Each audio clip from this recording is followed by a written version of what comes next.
That's a gay-ass podcast. What? That's a gay-ass podcast. What? A really, really, really gay podcast that we call That's a Gay-Ass Podcast. That's a gay-ass name for a gay-ass podcast. Welcome back to That's a Gay-Ass Podcast, the podcast that asks, whose fault is it that you're gay? It is me, your gay-ass faggatrini host, Eric Williams.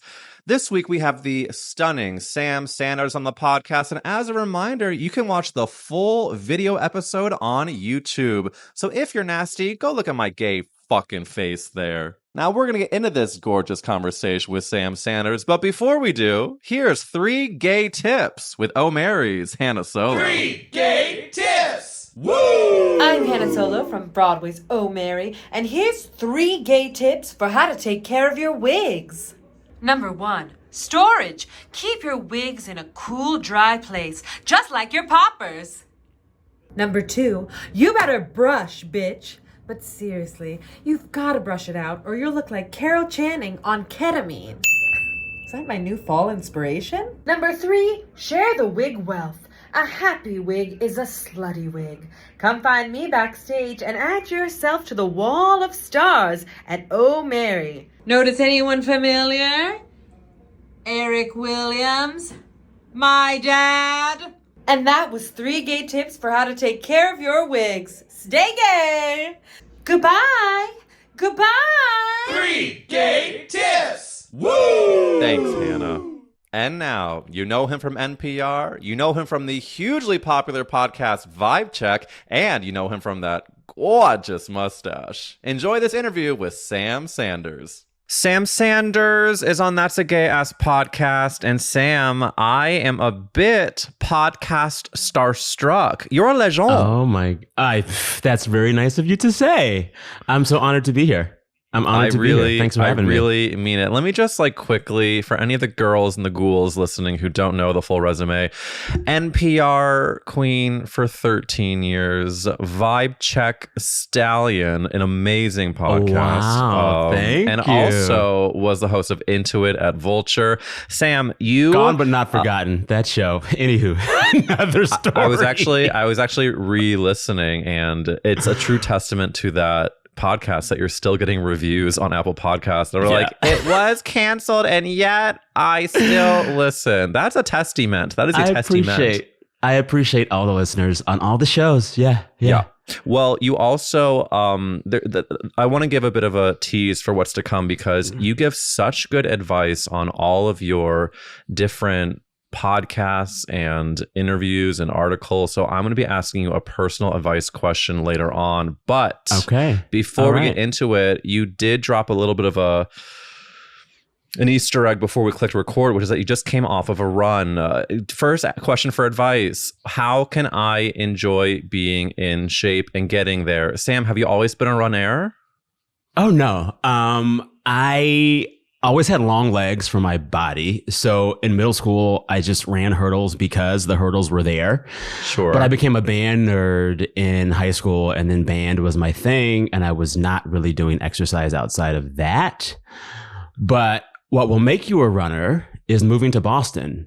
Because those white folks up there, they stay running. I was up there for grad school, and eventually I was just like, well, if everyone's doing it, I got to do it. So I started running and I liked it. That is the only reason why. Boston. That's the only good thing I got out of Boston. The only good thing I got from Boston. You're not the first person to say that the Boston men have confronted you with a truth that made you change your life. Did you find that the Boston men, white or otherwise, was there a certain je ne sais quoi to their sexiness that inspired you to do the running, or was it more of a cultural phenomenon? No, it was, you know how in those, there's those clips on TikTok where it'll be a crowd of black people, and if one person begins to run away, everyone else runs too. I think it was a little of that, but Boston version. I guess I gotta run too. I guess I gotta go. Well, this is what we're doing.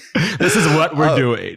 You know what we're also doing on this podcast is sometimes at the top, I like to confront the guest with their past and a controversial question. Sam, you've tweeted something, and I'm going to read the tweet and make you many things. I'm going to make you answer for it, hon. Okay. Sam Sanders tweeted, podcasters should make diss tracks / episodes. There should be podcast battles. I've said this before and I'll keep saying it. Sam, who are we battling?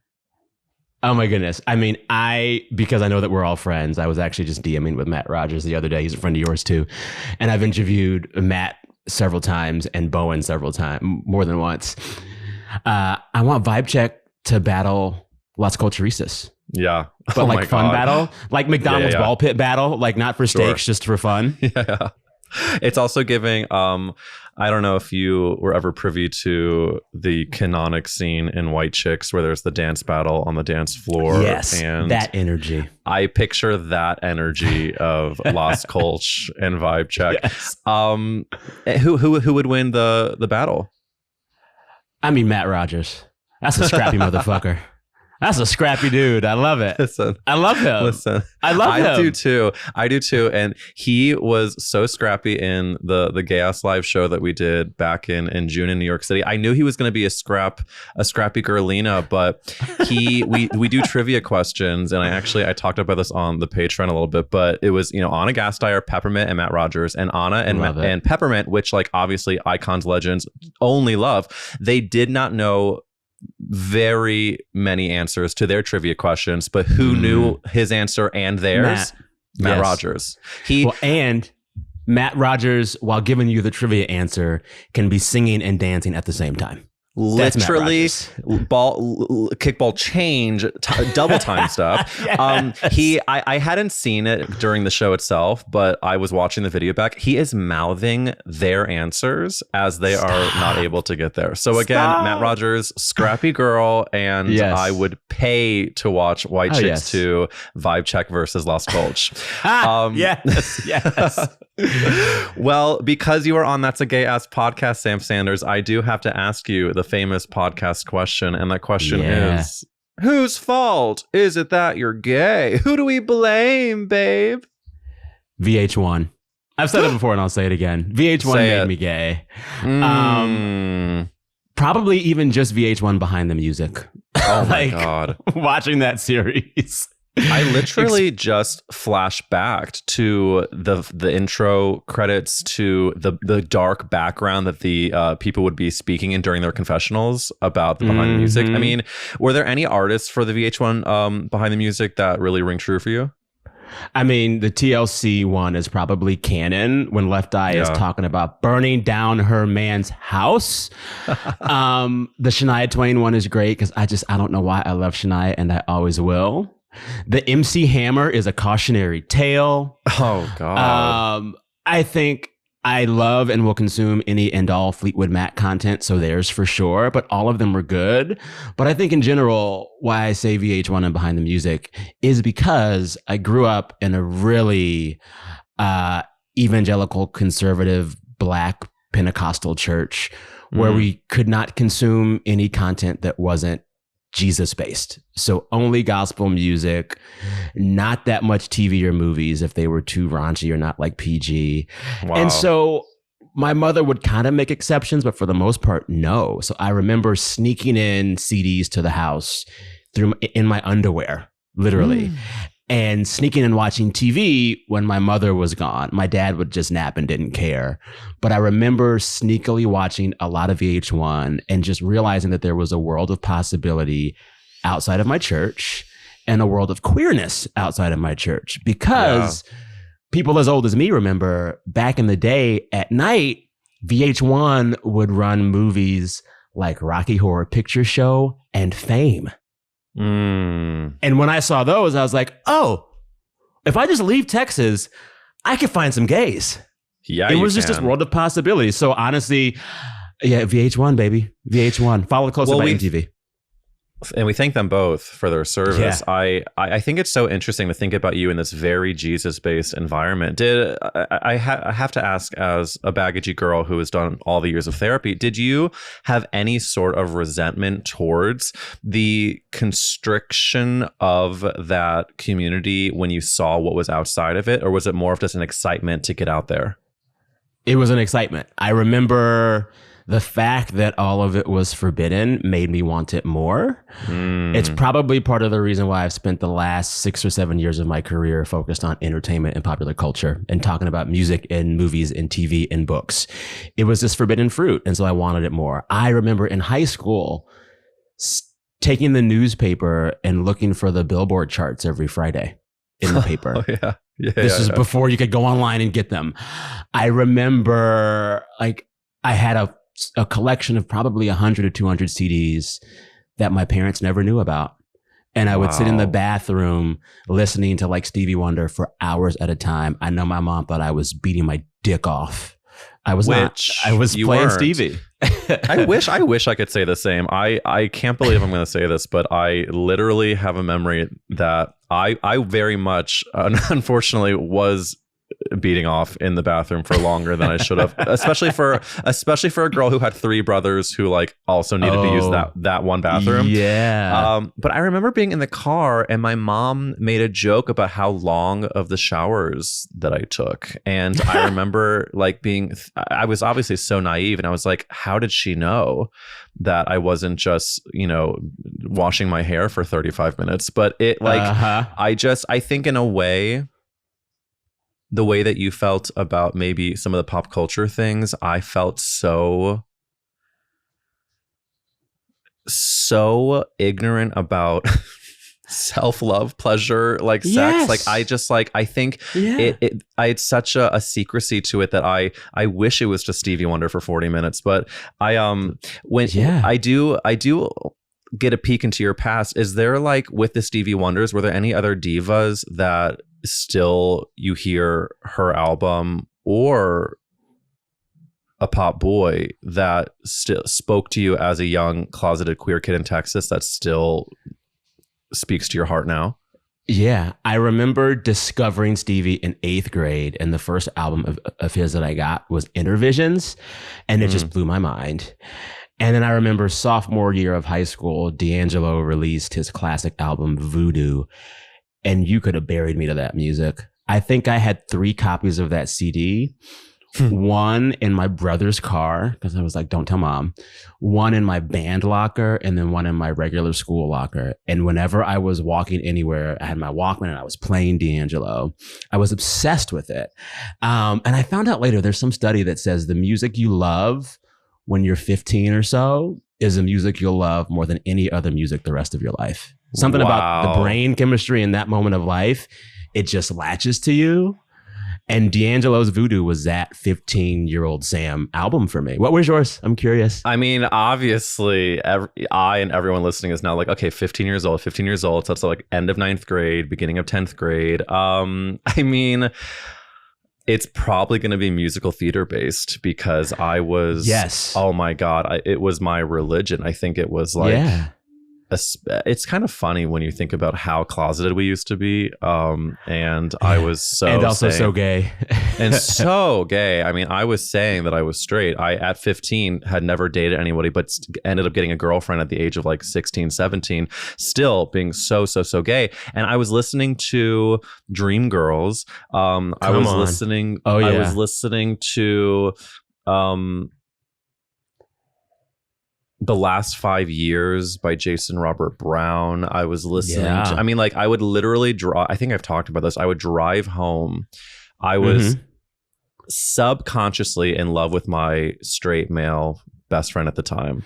And I would listen to The Last 5 Years and I would cry as Sherry Renee Scott would sing about divorce. I'm fully 15. And I would cry thinking about, the heartbreak I was feeling while, I think deep down knowing who I was crying about, but just sort of like giving myself over to the feeling of despair. And so I guess we'll say this is 16 because I'm driving by myself. I would never do this in front of anybody else. But like I started to re-listen to The Last 5 Years recently, and I'm going to always be a musical theater girlina, but definitely at 15, 16, it's like either that Broadway thing or truly Beyonce's first solo album. Whenever I hear the song Me, Myself, and I, that was my CD-ROM back of my parents' car while they were listening to Dave Matthews Band. I was listening to Beyonce. Multitudes. Girlinas, we're more than halfway through the year, and I know you have some New Year's resolutions you have not tooched. But if learning a new language is one of your resolutions, honey, you gotta go to Babbel. Here's why I'm obsessed. I'm a self-diagnosed ADHD girl. No, a doctor has not confirmed, but babe, the proof is in the pudding. Babbel has 10-minute lessons that are quick and handcrafted by over 200 language experts. So with my short attention span, honey, it's perfect. Also, it prepares you to not just learn the language, but actually have real conversations. When I go to España, Barcelona to be specific, I'm not just going to learn how to say, where is the bathroom? I'm going to learn how to ask a Barcelona man to make out. I'm going to learn how to ask for directions, order at a restaurante, okay? But don't just take my word for it. There are studies from Yale, Michigan State University, and beyond that proves Babbel works, which is why I'm so excited to give you a special limited time deal for the gay-ass listeners. You can get up to 60% off your Babbel subscription, and it's only for our listeners at babbel.com/gayass. That's right, up to 60% off at babbel.com/gayass, spelled BABBEL.com/gayass. Rules and restrictions may apply. I love how pop culture can be a very interesting indicator of our stages of life. And it's so, I give you so many props because as someone who had this, sort of, what do we say, not sheltered, but sort of like this contained life of the culture that you were conditioned in, to now as an adult, of so much of your work is about really evolved takes on pop culture, but of course about politics. But I do want to ask about one of the things that you do either in Vibe Check. You had an amazing article in Slate where you were giving advice. If it's okay with you, I'm going to get into some of the advice things that you've been talking about. Recently on Vibe Check, you had a really great question about friendship drama that someone was experiencing. And basically, to give the spark notes, it's that this person was wanting to make their friendship work as they were getting, I believe they were getting married or in a new relationship. Yes. And their friend, who was, still kind of, I think, embracing themselves as a gay person, they had lost their mother as a young person. And so I think they were sort of lashing out because they felt like they were losing their friend. Mm-hmm. So I found your answer really interesting about how, what the person wrote in their letter to you is basically what you said that they should be saying to this friend.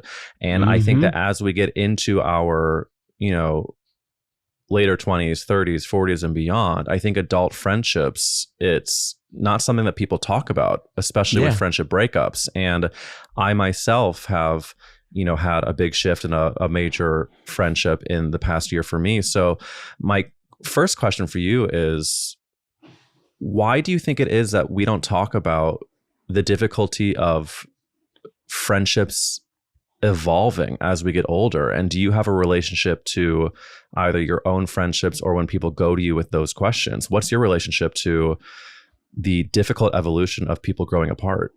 Yeah. I mean, I think I think so much about how there's an intense focus in Western culture on the nuclear family and two-person romantic-based love relationship being the core of community and how we build community, when in actuality, most of human history has made the basis of community the village. Right. And even the idea that Americans just live in a family where it's mom and dad and the kids, that's not historically normal. Most homes, most villages, most places where we live historically have been multi-generation. Grandma's there, grandpa's there, cousins are over there, everyone's here. And so you have a village that is raising the children and that is keeping things together. And so the fact that we don't have a village mentality at the basis of how we build community means that we're just not talking about things like friendship, because friendship really has no part in the Western husband-wife nuclear family discourse. It has no place in that discourse, right? It only really exists and flourishes in the discourse of the village, right? So that's like my big like history thing. But then besides that, and I think this is because of it, every cue we have from pop culture on how to navigate any kind of relationship is pop culture geared towards navigating romantic relationships. We have an entire genre of movie just about it, rom-coms. That's true. Right? That's true. Yeah. And we don't have, like, there are no genres of film or TV that just deal with the intricacies of friendship. And when we do have friendship stuff, it's rote, it's tired, it's simple, it's flat. Like the show Friends, they're not having too many complex conversations about adult friendship. They're actually performing friendship as if they're 12, right? And that's the thing, you know? Wow. There's no script on it. Well, let's think about like what are any examples that even can get close to the intricacies of friendship difficulties. Like when you think about, let's go to the deep historic example of Frozen. Anna and Elsa never saw it, by the way. I know. Really? I'm missing it. You know what it is? Because by the time I thought to watch it, all of my friends with kids were just saying, if I ever hear Let It Go again, I'm going to shoot my face off.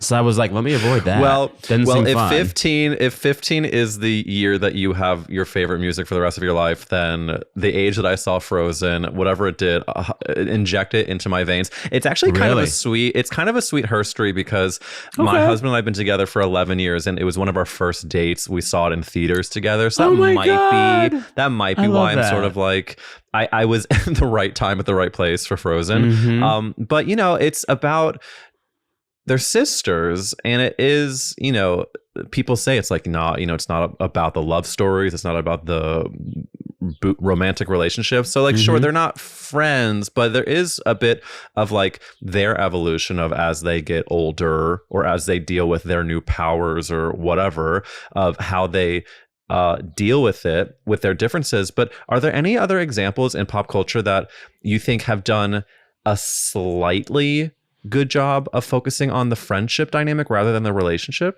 Yeah. HBO's Girls is one of my North Stars for many reasons, but that is like all the wrong ways to do friendship. I feel like they get really deep into female friendship and a certain kind of female friendship, but they tell you how to blow it up, which is why I love Wayne Dunham, Always and Forever. You know what was good? Broad City. Oh, they had each other's backs. They had each other's backs no matter what, and they were very, very different. That's true.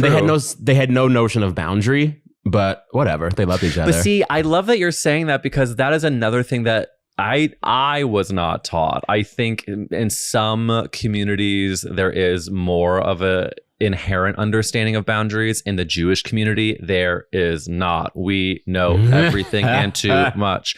But I think like, okay, so I turn 35 in September. The friendships that I've had for my entire life, I was just with, one of my deepest, closest friends since I was 7 years old. And our friendship is evolving and deepening. And it's just something I never take for granted, because I know that you cannot expect a 30-year friendship to maintain its closeness. But I think that the balance of like the boundaryness with like being able to respect, love, and accept the changes in the person, that can't really happen if there isn't an inherent closeness with the boundary. If it's like, I don't know if you saw this pop up on any social media platform, but there was these two apparently straight guy best friends who were doing the whole trend. We're like, we're best friends, of course we blank blank blank, we're best friends, of course we blank blank blank. But as the video goes on, I was like, these people are either fucking or have the most codependent friendship with not a single inch of a boundary. And I just don't envy that. I crave the closeness of talking about my deepest fears and about my anxieties and my horniness and my whatever. Yes. But I don't envy the like, I cannot be happy by myself without this friend or this person's blank. Yes. That's the danger zone. Like, I love people. I love talking to people, but I probably need a good 5 or 6 hours of my day, if not more, by my fucking self. Yeah. You know what I'm saying? And I don't get these. You know what? If you like that, I love it. But these folks who are just always around somebody, oh my God. There's a certain point in my day where I'm just like, I don't want anyone looking at me. Of course. Not even my dog. Go to the other room, dog. Bitch. Yeah. Yeah. And like that allows me to recharge and be ready to interact. Because my whole thing is like, I want every interaction to be a good interaction and me at my best. Yes. If you're around me 24 hours a day, you're getting 20 horrible hours of me and 4 good ones. You know what I'm saying? Like, yeah. Well, I have said this and I feel fine saying this because it's a very healthy truth, which is that when the pandemic started, Matt and I both were, as everyone was, forced to be home. But then as the world opened up and work started to change, Matt had a job fully remote. My job became fully remote. And all of a sudden, we lived in a world where we were both home every hour of every day. And we went through it. Tragic. Because even if you love a motherfucker, you're like, oh, you chew your food that way? I've had friends tell me that all of a sudden their partner was like commenting on how they do their workday or how they do their day for the first time. See, no. This is why I don't understand couples that are also like professional artistic partners. I'm like, what's going on over there? Well, what's going on? I will agree with you because I forget who I was. Like, they're just headed to divorce, and the divorce is the next art piece. That is a culmination of their artistic partnership. It's the sequel to the first movie they made. Yeah. Yes.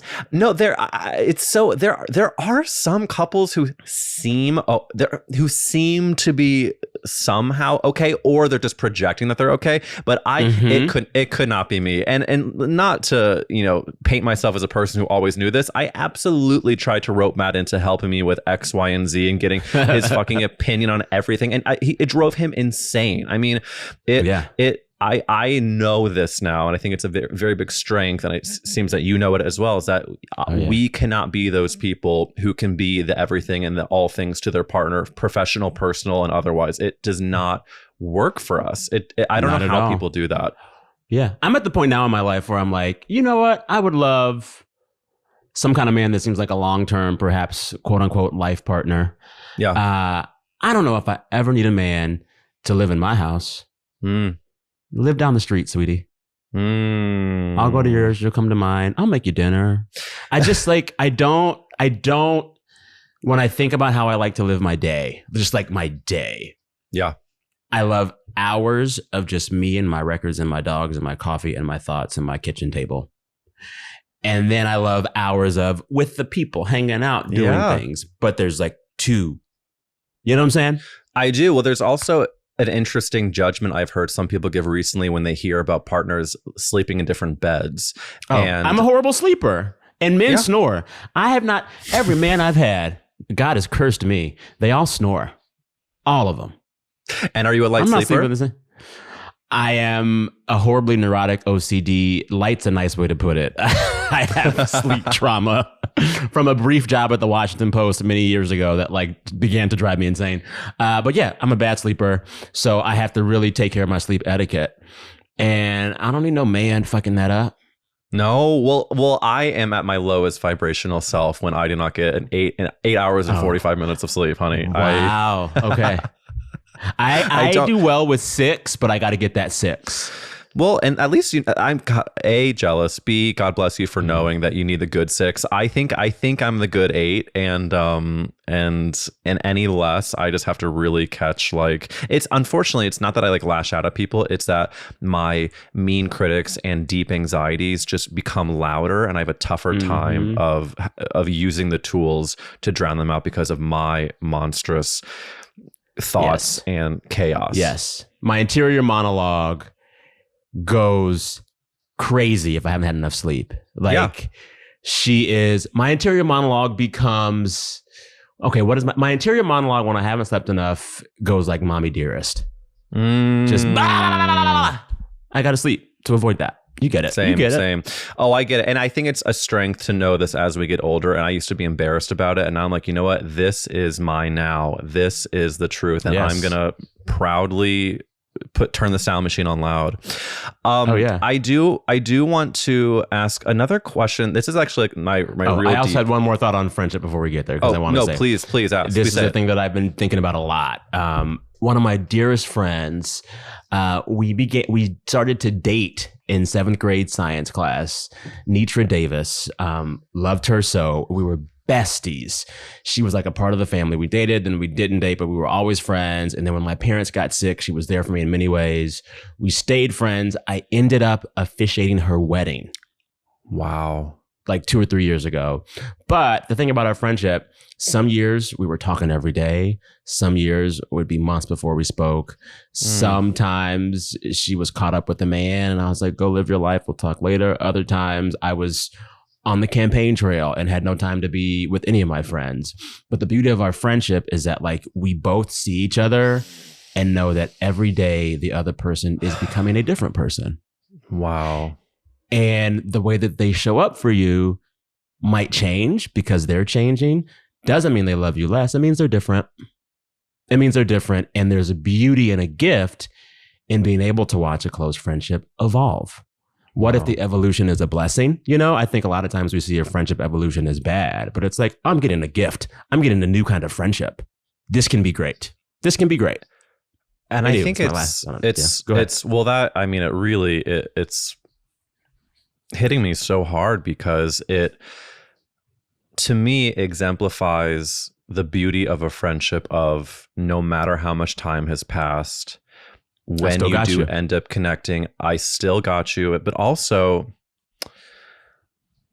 there's no judgment on us taking the time because it doesn't mean we have a lack of love for each other. It just means that we're taking the time to grow and evolve. And I mean, I'm immediately thinking of a friend who's that way. I mean, when I was in New York last month, he was out of town for work. He couldn't see the show. Obviously, completely understood. He couldn't, and then I didn't see him. But we're in a season right now where we're not talking as much, and all I feel is I still love him, and I never ever will doubt that bond we have with each other because both of us, I think, inherently understand we're in a phase of building, and the way that our evolutions are occurring is that we're not going to be in touch as much. But I love to hear that you've had that experience, and when you have that two-way street understanding of we have each other, it only exemplifies how close the friendship is because you don't have to actually prove it to each other. Exactly.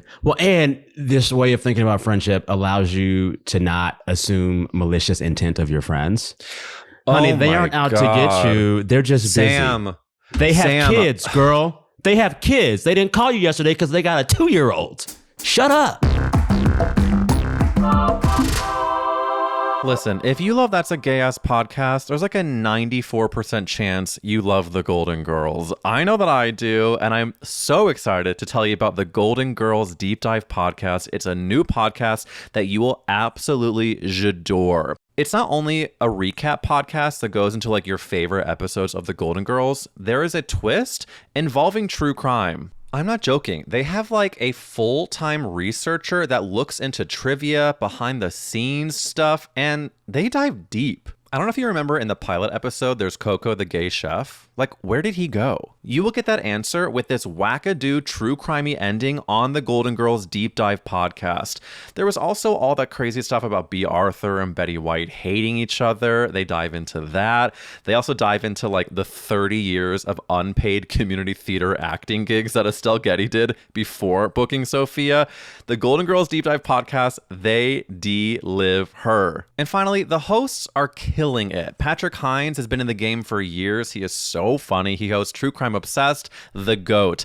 He also hosts it with Jennifer Samard. Y'all, Broadway legend. Are you not gagged? Go listen to the Golden Girls Deep Dive Podcast. They already have hundreds of 5-star reviews. They've topped the charts, and you deserve. Grab that cheesecake, head to the lanai, and go follow the Golden Girls Deep Dive Podcast wherever you listen.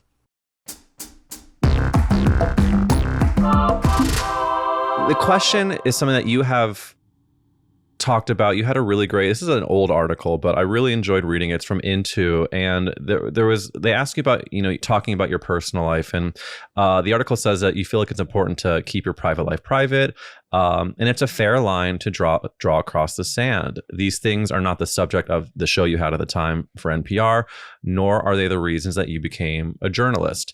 The question I have about that line is when we talk about the friendship thing, and then we talk about being someone who podcasts, who puts your thoughts out for public consumption. I had a really difficult friend breakup a year ago, and I put on the Patreon when it happened a bit of very general things, but I still struggle with being able to connect with a guest, but more connecting with the audience in a way that I'm still figuring out my personal relationship to what I can and feel good about divulging. And so the question is, not to keep bringing this up, but it's like I try to when I do the Patreon stuff, to really make it feel like it's more of my personal things, where the podcast, it is personal, but it's also more about the interconnection between the guests. But I talked about this again, went general, but a slutty experience I had in New York for Pride, because come on, I wanted to talk about it. Come on. Yeah. But my tummy tells me sometimes, like, Eric, you really have to be able to protect your space, heart, bliss, and feel like you have the control over what you are saying, and not saying it because you're worried about not saying enough. What is your advice about someone like you, someone like me, who, as our job and the way we spend our time is by putting out our thoughts to the world? How do you balance protecting your own heart and experience and feelings while also feeling authentic and open? Yeah. There are two things. And I think the first thing I want to talk about is like listening to our body in these moments. When you said, oh, my tummy feels weird. Okay, that's a sign. My thing now is, if a social event or activity makes me clam up and get nervous before I go and hunch up my shoulders and get anxious, maybe I shouldn't go. If divulging this thing on the podcast makes me a little sick to my stomach, maybe I shouldn't divulge it. Like, your body is telling you what it feels comfortable with. And the older I get, the more I'm like, listen to that. Yeah. Listen to that. And it's really been, even, this is a sidebar, but I find this especially true the older I get with alcohol. I used to just drink. Now it's drink, sit for 15 or 20, see how you feel. Then say if you want to drink more. I think we have to apply the same kind of rubric to what we talk about and how we talk about it. Our bodies are telling us what we feel comfortable with. I also think, second, besides that, just like listening to your body, like if it makes you feel a pit in your stomach, maybe not, or maybe think of a different way to talk about this thing in a more oblique kind of way. The second thing is just like game out worst case scenarios, And so I will never forget. And this was a really fun interaction. I've been blessed for every podcast I've ever made to have a loyal, devoted audience of the kindest, sweetest 30-something, 40-something-year-old women. Women love these shows. They're so nice. They're better fans than men, and they're just like kind. So I never feel afraid of them. But months ago, when the Beyonce movie came out, I went to go see it at the Grove here in LA, and I was posting some pictures while walking in because people were wearing silver, and that was cute. And then we watched the movie. I come out, and this woman from across the fountain at the Grove yells out, "I was hoping I'd see you here." And I was like, "What do you mean?" She's like, "I saw you post before you go in, but like before you went in. I didn't come here for you, but I was already at the Grove and so I saw." And I was like, "Oh, that's funny." We talked. She was so sweet. But what if I had like a Joe Rogan-esque kind of fan? Right? And so all this to say, me in the future, gaming out worst case scenarios, was saying to myself, all right, some days I don't want to post the Instagram story until I've left the place. Yeah. I can still post, but just to be on the safe side, right? And so when I think of talking about dating or family on the show, I also game out those worst case scenarios. Am I comfortable talking about this man to the extent that he knows that I'm talking about him? Am I okay with that? Am I comfortable talking about my family on this show, knowing that they might listen? Like, game out the worst case scenarios and always kind of assume that the person you're talking about might be listening. Yeah.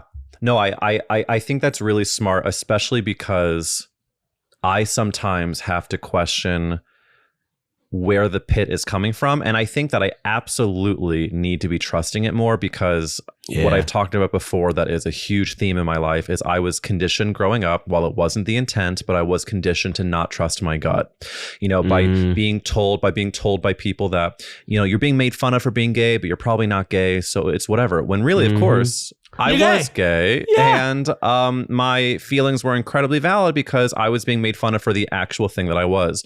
So as I'm getting older, when I feel that pit, when I feel those, like you're saying, the shoulders going up, like I really am trying to train myself to listen. But on the other side of it, I have this deep, deep fear of either letting people down or not being enough for people. And then from that fear, it's like, well, if I don't say X, Y, and Z, is that going to be letting someone down, or people feeling any negative thing about me? And I've literally recently talked about it in therapy, where it's like, how can I work through this fear of the world ending if I protect myself? It's like, yeah.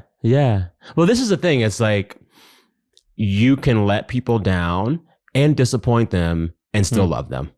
And the act of letting someone down doesn't mean you don't love them. It just means that they maybe had too high of expectations of you. And that's probably not fair, right? So that. Wow. But two, I think, like, you don't want to be in a village, in a community around people where their love is conditioned upon or situational upon you not letting them down. If I have a friend who I'm always scared of letting down, maybe I want less of that friendship. Like,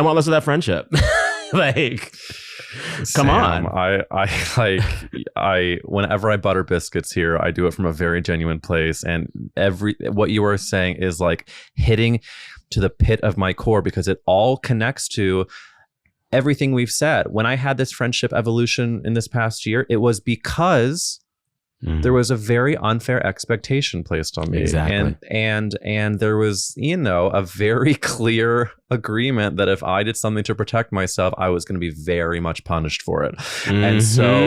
And it's again to this point of, in pop culture, we don't see the things about friendships changing. We don't see that. It's so interesting how the repetition of themes with relationships in pop culture, with dating, with what love, with whatever. But then when it comes to like the realities of being in a long-term relationship, I talk about, because that's not very much put into pop culture. When it comes to the friendship thing, it's like, it's such a real part of growing up that, sure, adolescence is terrible and puberty, you feel insane, but you have a different phase of adolescence in your 30s, 40s, and beyond, when you're reclaiming your space and the people you fill that space with. And totally.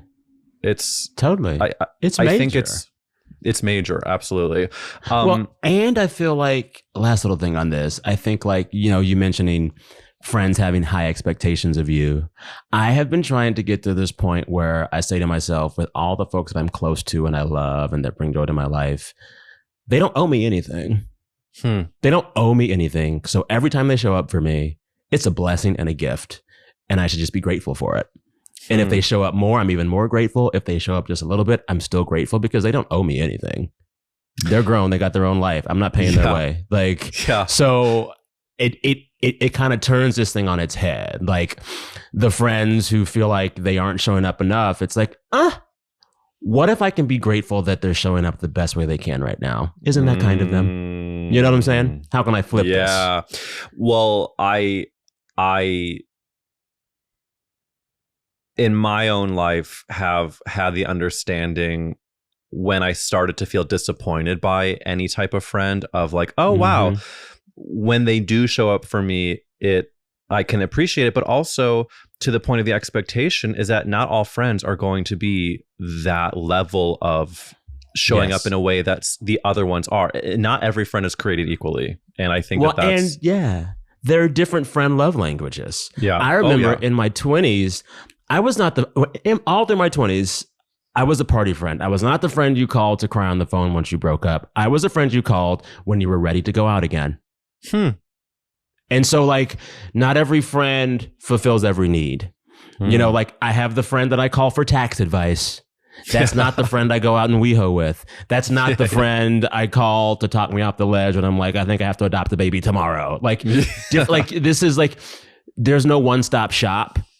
Like different people can provide different things in your life. And the older I get, the more I can appreciate that and say, am I just asking this person for too much?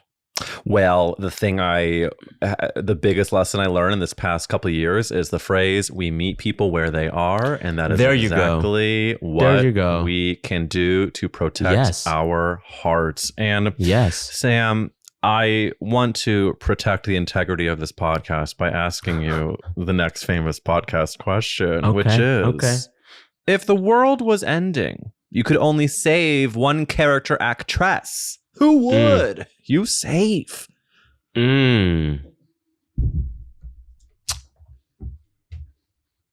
Just because she is so talented and multi-hyphenate and also a little cray, Debbie Allen. Wow, full circ. Yes, she is. People forget she's a choreographer. She's an actress. She was one of the greatest sitcom guest stars of the 90s. She's choreographed award shows. She has a dance academy in South LA, just a few miles down from me. Yes. She's done so much. She has. And you know what? God, I wish I could remember the exact reference, but there is some sort of... It might have been like fucking Dance Moms, where she had a moment where they did a class at her dance studio. And of course, it was like we were talking about Queen Debbie Allen and the full circle, of course, of the fame of it all. Yes. I think this answer is so stunning. And I think she absolutely deserves to be saved. Oh, yeah. She's also a director. She directed a bunch of Grey's Anatomy for a while. She's done it all. I'm seeing that too. She really has. And let's just say, give it to us straight. She is 74 years old and still kicking. Still, like literally kicking. Dance kicking. I mean, kicking face. When we talk about... And she could direct her own thing. She could self-direct. She'd write her own script, do her own choreo, one-woman show, and direct it. Just give her a camera. Is this a safe space to tell you something that I just learned about her that I'm embarrassed that I didn't know? Oh my God, tell me. So Debbie Allen, I've known, I think the main tenets of her history, but I'm embarrassed to tell you that relatives of her that I didn't realize, her sister is Felicia Rashad. Yeah.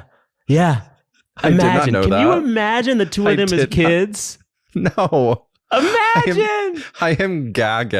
I am absolutely gagged. She is the younger sister of Felicia Rashad. Yes. I am so dead. Yes. What is in that family's orange juice? Bottle it and sell it. Bottle it and sell it. The talent.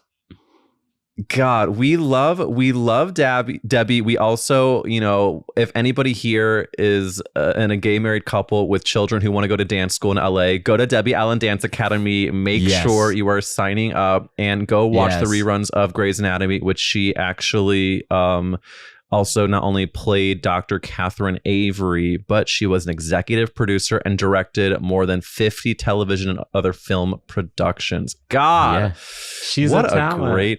Great answer. She's great. A cousin of mine was in the dance academy when he was a kid, and I got to go to one of their Christmas dance recitals. One of the most beautiful expressions of humanity I've ever seen in my life. I tell you what. So they all dance. Debbie comes out with the kids dancing, then they all do the dance. Then the show is over and there's just so much energy. They go out like into the lot, into the little yard, and they keep dancing for like 2 hours. And all the parents are there and they're playing the music, and it's just like, it was so beautiful. So beautiful. That is a celebration of our humanité. And also, if I may project, I'm just going to project by thinking that there's going to be at least 3 young gay boys that are a part of that dance experience, and they are just living their bliss and feeling supported, and they are healing I haven't thought about this in a long time, but when I was younger and very closeted, I knew I wanted to study musical theater in college, and so I was like, well, Eric, you got to go to dance class. And I literally shout out to Coca in St. Louis, Missouri. It's this school. I did a beginner ballet class. I think I was 17 years old, and it was me with a bunch of 10-year-old girls. And somehow, even though I remember being very embarrassed, I found the strength to still drive myself to this class. And I think if I could give my younger self a gift, it would be to know that I was doing it at the right time in my life. It didn't matter that I was embarrassed. It didn't matter that I was closeted. But I just love the thought of just celebrating that dance makes you feel good, and it doesn't matter if you're a fucking boy, girl, or otherwise. Yes. Well, and like movement is required. This is what I tell myself. Like, humans and bodies are meant to move. So whether it's exercising or dancing or fucking or whatever, like, you should move. You should move. And you should not be ashamed to move. Like, if your movement is dance, fucking dance. If your movement is whatever, like, move. I mean, I say this to myself as someone who is on the cusp of 40, and I'm like, you have to keep moving your body or it will just like hunch over. No, I know. My 95-year-old grandfather, he has said it to me every time I see him. If I knew I'd live this long, I'd taken better care of myself. And then he says, tells me I need to stretch every day. I need to boop, boop, boop. And He's not lying.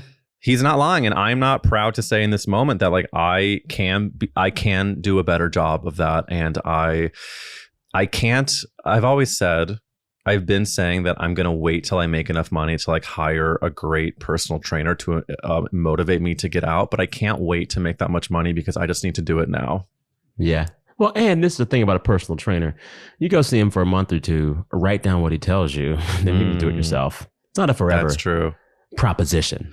But then if we end up not stopping working together, we can maybe even deal with the sexual tension that has built up and then sleep with each other. And then it's free. And then the workout is free. Yes. It has to be free. You're not even exercising, you're just really fuking. That is the exercise. How can we make our hour-long session a bedroom session? Do you mind instead of the treadmill, we just rail each other? Bam. That sounds like you're checking several boxes at once. You're multitasking. I endorse. Go find this trainer. Go find this trainer. Sam Sanders endorsement, honey. Hot Trainer 2024. That's my platform. Bam. Well, that's it. Listen, it is so shocking to me that we have to get towards the end of this episode soon. But I have to say that so much amazing advice, so many amazing talking points. But I do have a question for you that I did not prep you on, which is our final question of the app. Okay. And Sam, if you have said that VH1, that MTV has made you gay, what is keeping you gay today? Is it a certain show, a certain musician, a porn star, a sandwich, a restaurant? What is doing it? I'm going to tell you exactly what it is. What is keeping me gay is seeing heteronormative families with kids be miserable. They're miserable. I tell you what. And I'm not talking to my close ones, my loved ones, but I'm in LA, a city where the nuclear family is a performance art. And I call it like the Silver Lake dad. It's a 42-year-old dad who used to work at a label, still wants to dress like he's 24, and is like trying to look so cool with his toddler who's wearing a Ramones shirt on a tricycle. And he's miserable. His wife hates him. He hates his wife. Both of them want to get divorced. The kid, Tallulah, has no idea. And you just see the misery all over them. And I'm like, no, baby, I'm staying gay. I'm staying gay. And also, they might have chosen to have that child because they thought that they were supposed to. Exactly. Okay. They don't want that kid. And not to go into a full tangent at this end here, but someone told me I was talking about children with someone, and someone told me that they went down the Reddit rabbit hole of a message board that was. The topic was, I regret having children. And she said it was dark. Wow. It's also one of those things where it's like, I know, and I have really close friends who have kids, and I'm not talking about them. But Same. Yes, And listen, and let's make it else, very clear. Those people we're talking about, they went through the work and the thought process to make sure they obviously wanted, and that's the best parents, the ones that really, and that's why they know gay they want parents it. can end up being amazing because they really had to fight to get it. Yeah, because we had to think about it. We had to fight to get it. Yes. Right. But like a thing I noticed with like the Silver Lake dad of it all, the performative LA parenting of it all, it's like you have a lot of these now middle-aged adults who wanted family life, but they actually have no family around them. Ooh. So it's the two of them with 1 or 2 or 3 kids and whatever help they hire. When in my childhood, literally my Aunt Alta, my mother's sister, who was single with no kids, lived down the street. She was there all the time. The daycare we went to was around the corner. We were in a church that was full of folks that would like watch us. We were in a village. And so many of these LA parents or New York parents, they don't have a village. Their parents are in the middle of the country. You know, all that they have is the help that they hire. And that just seems like a really hard way to raise a kid. Totally. Hard way to raise a kid. So I'm like, if I ever do it, and at this point, maybe not, I need like an actual, like I need 2 or 3 folks close to me where no matter the time I can call them and be like, take this motherfucker for 3 hours. And they say, okay. Yeah. And they say, the village. Yeah. It's a beautiful answer for what is keeping you gay. And Sam, you keep it so delicious and so real. And it has been a very true honor to have you on this podcast. Can you please tell the listeners where to follow you? Yeah. So I am on pretty much every social platform as at Sam Sanders, SAMSANDERS. I'm most active on Instagram, and I share whatever audio stuff I'm doing there. My podcast, Vibe Check, that I host with my dear friends Zach and Saeed, publishes new episodes every Wednesday. But just for the month of June and a little bit of July, I was doing some guest hosting for a news podcast called Apple News in Conversation. Did a bunch of pop culture interviews. I got to chat with Emily Nussbaum about her new book on the history of reality TV. I talked with Franklin Leonard of The Blacklist about how to fix Hollywood. So I've got about 5 episodes in that queue. The podcast is called Apple News in Conversation. Wherever you get your podcast, it's there. And then lastly, and I'll announce this a bit later more formally, but I'm cooking up something new that should be hitting listeners' ears and maybe eyeballs in the last quarter of this year. So stay tuned. Stay tuned. Oh, yes. Tease. Yeah. Well, I will link both of those podcasts in the description, and obviously follow Sam. And I am so grateful that this happened, and you have elevated Gay Ass Podcast to your genius, and it has been a gosh darn on, truly. No, I thank you so much for doing this and for your patience for us to make it happen. But I really enjoy your hosting, and I really like it is. It's so exciting to just like get to be on the other side of the interview and like not just enjoy it, but like take notes. So I was taking some notes. So thank you for that. God. Well, I am taking that compliment and to infinity and beyond. Bless you. I appreciate you. Thank you so much, Sam Sanders. Damn, that guy gives good pod, and y'all give good listen-nod. I'm so grateful to my gay-ass listeners, and I hope you're ready for another incredible guest next week. I'll see you then. You've been listening to That's a Gay Ass Podcast, hosted by me, Eric Williams. If you want to see and hear more, make sure you're subscribed to us on Instagram, TikTok, YouTube, Spotify, Apple Music, or Patreon at Gay Ass Podcast. That's a Gay Ass Podcast is executive produced by Eric Williams and produced by Nathanael McClure. We'll see you next week.